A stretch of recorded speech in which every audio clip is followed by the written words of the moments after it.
मध्य प्रदेश की तरफ ज्योतिरादित्य सिंधिया का कद क्या भारतीय जनता पार्टी में अब घट के रहेगा?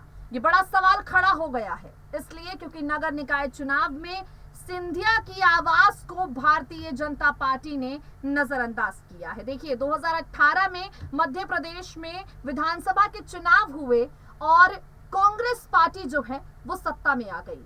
अब कांग्रेस पार्टी चुनाव जीत चुकी थी, लेकिन ज्योतिरादित्य सिंधिया के कुछ फैसलों और रणनीति की बदौलत सत्ता कुछ महीनों बाद भारतीय जनता पार्टी के हाथ में चली गई। मुख्यमंत्री पद की कमान शिवराज सिंह चौहान को मिल गई।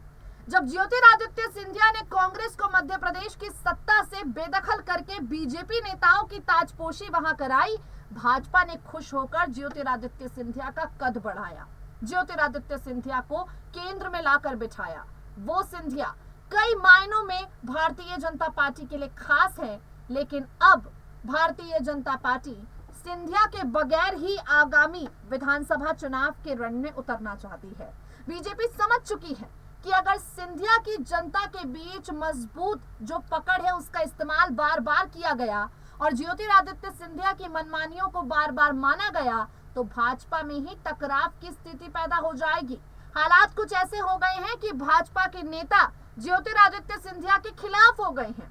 जिस तरह से शीर्ष नेतृत्व भारतीय जनता पार्टी का बार बार सिंधिया के करीबियों पर मेहरबान हो रहा है, उन पर दांव खेल रहा है, अब भाजपा के पुराने नेताओं को सिंधिया पर यह मेहरबानी खटकने लगी है।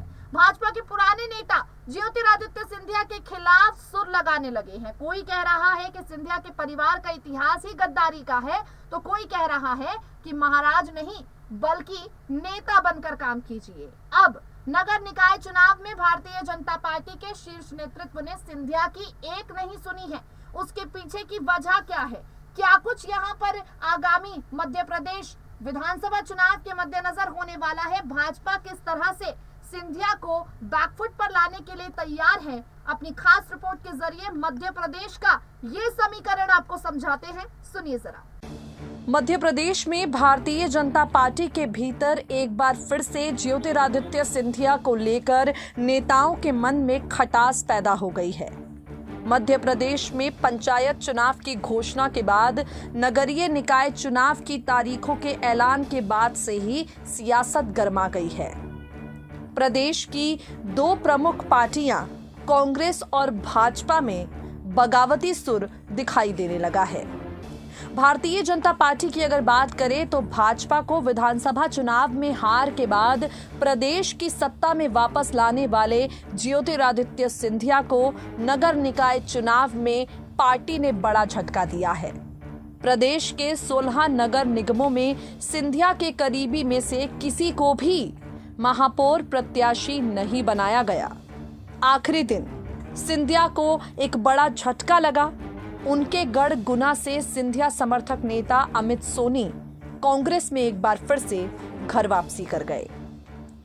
आपको बता दें, साल 2018 में विधानसभा चुनाव में शिकस्त खाने के बाद भाजपा सत्ता से बाहर हो गई थी, लेकिन ज्योतिरादित्य सिंधिया के चलते भारतीय जनता पार्टी को एक बार फिर से सत्ता में मिली। भाजपा ने सिंधिया को सत्ता का स्वाद चखाने का इनाम दिया। धीरे धीरे सिंधिया का कद मध्य प्रदेश से लेकर केंद्र की भारतीय जनता पार्टी में भी बढ़ने लगा, लेकिन नगरीय निकाय चुनाव में बाजी पूरी तरह से पलट चुकी है। नगरीय निकाय चुनाव से पहले तक सिंधिया ने बीजेपी से जो मांगा उनको मिला। शिवराज सिंह चौहान के मुख्यमंत्री बनने के बाद मंत्रिमंडल में सिंधिया समर्थकों को मनचाही जगह भी मिली। सिंधिया समर्थकों को निगम मंडलों में एडजस्ट कराया गया, लेकिन अब भाजपा नेताओं का रुख ज्योतिरादित्य सिंधिया के बीच कड़ा हो गया है। आपको बता दें, अगले साल के अंत में होने वाले विधानसभा चुनाव से पहले भारतीय जनता पार्टी चाहती है कि वो अपने बलबूते ये विधानसभा चुनाव लड़े, ताकि जो फायदा है वो भाजपा के पुराने नेताओं को ज्यादा मिले। भाजपा आलाकमान ने मध्य प्रदेश के 16 नगर निगमों में सिंधिया के करीबी में से किसी को भी महापौर प्रत्याशी नहीं बनाया।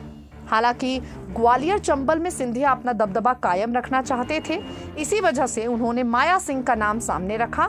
फिर पार्टी का क्राइटेरिया आड़े आया तो उन्होंने समीक्षा गुप्ता का नाम रख दिया। पार्टी ने उसे भी नकार दिया। ग्वालियर में भी उम्मीदवार के लिए तोमर के करीबी को वोट दिया गया है। इसका मतलब है कि अब साफ है, भारतीय जनता पार्टी धीरे धीरे ज्योतिरादित्य सिंधिया की बातों को अनसुना कर रही है।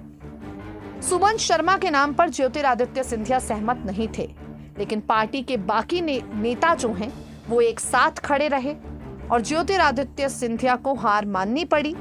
आखिरकार सिंधिया को सुमन शर्मा के नाम पर सहमति देनी पड़ी। इस पूरे घटनाक्रम को लेकर भाजपा कई तरह के तर्क दे रही है। ज्योतिरादित्य सिंधिया के जो करीबी हैं वो कई तरह के तर्क दे रहे हैं, लेकिन साफ तो ये है कि भाजपा मध्य प्रदेश में सिंधिया की कथित अनदेखी हो रही है। इस अनदेखी पर चुटकी कांग्रेस पार्टी के प्रदेश प्रवक्ता के मिश्रा लेते हैं। के मिश्रा इस पर तंज कसते हुए कहते हैं, टाइगर को उसके कोर एरिया में ही घेर लिया, अब दहाड़ खत्म हुई। भोपाल से दिल्ली तक मिमिया रहे हैं। मध्य प्रदेश के 16 इलाकों में टाइगर का आतंक पूरी तरह से समाप्त हो चुका है।